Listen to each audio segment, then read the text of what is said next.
warahmatullahi wabarakatuh dan salam sejahtera.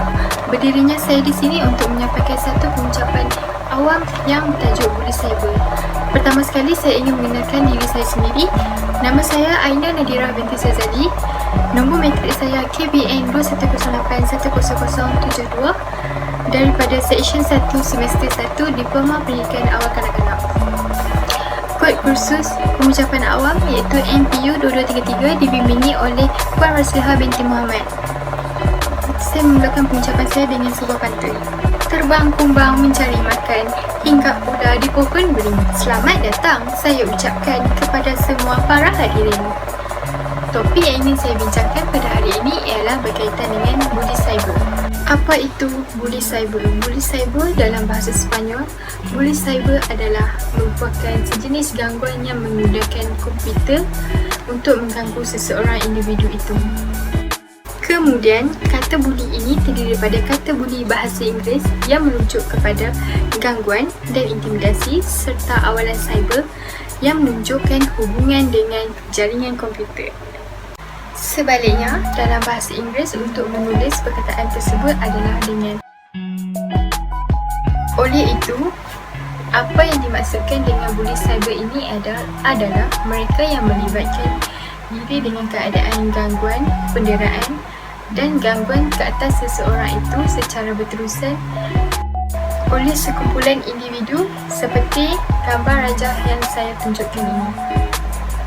Seterusnya yang ingin saya ceritakan tentang ciri-ciri utama pembuli, iaitu di mana mereka menggunakan tempat kegunaan rangkaian iaitu seperti komputer dan sumber-sumber teknologi yang sedia ada, iaitu seperti komputer, telefon pintar, tablet dan konsol permainan walaupun dalam keadaan bentuk video. Selain itu, punca berlakunya bully cyber ini adalah disebabkan oleh kurangnya pemantauan ibu bapa terhadap penggunaan internet oleh anak-anak mereka. Oleh kerana mereka malas untuk melayani kerana anak-anak mereka.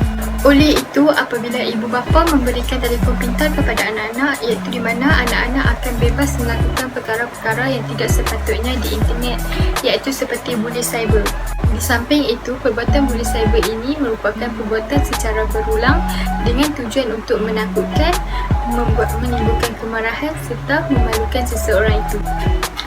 Memalukan seseorang menggunakan kemudahan komunikasi dan juga menggunakan teknologi iaitu seperti teks, telefon pintar, chatting, email, laman web sosial, permainan internet dan sebagainya. Seterusnya, gejala bully cyber ini mempunyai kesan segera dan meluas. Memandangkan serangan pembuli ini boleh berlaku selama 24 jam sehari dalam kapasitinya yang luas. Hal ini berbeza dengan bully tradisional yang mana dikatakan dilakukan secara bersemuka. Sebaliknya, bully cyber juga menyebabkan kebimbangan yang unik kerana ia mempunyai 3 perkara iaitu kekal, berterusan, sukar untuk dikenal pasti. Dari segi berterusan, penggunaan teknologi membolehkan komunikasi secara berlangsung selama 24 jam. Hal ini menyebabkan pembulian ini berlaku tanpa henti dan menyebabkan kesukaran kepada mangsa bully untuk mendapatkan perlindungan.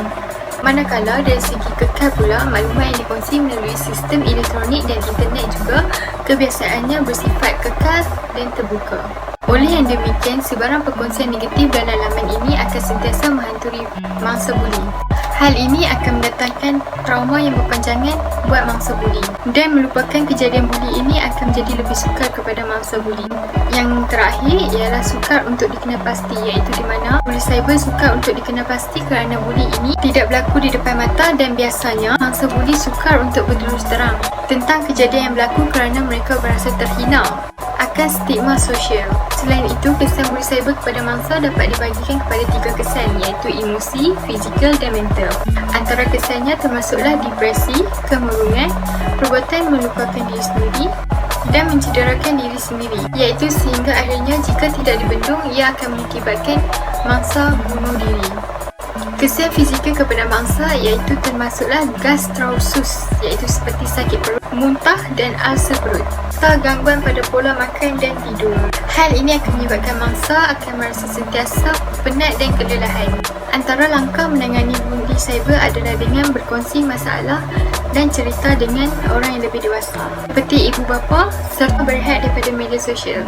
dan mangsa tidak digalakkan bertindak secara langsung dengan pembuli kerana dikhawatiri pembuli akan bertindak dengan lebih agresif. Oleh itu, harus diingat bahawa buli cyber ini merupakan satu perbuatan yang salah di sisi undang-undang. Sekian, terlebih terkurang daripada saya mohon maaf kerana yang baik itu datangnya daripada Allah Subhanahu Wa Taala, yang kurang itu datangnya daripada saya sendiri. Sekian daripada saya akhiri pengucapan saya dengan sebuah pantun. Kalau ada sumur di ladang, bolehlah saya menumpang mandi. Kalau ada umur yang panjang, bolehlah kita berjumpa lagi. Assalamualaikum warahmatullahi wabarakatuh.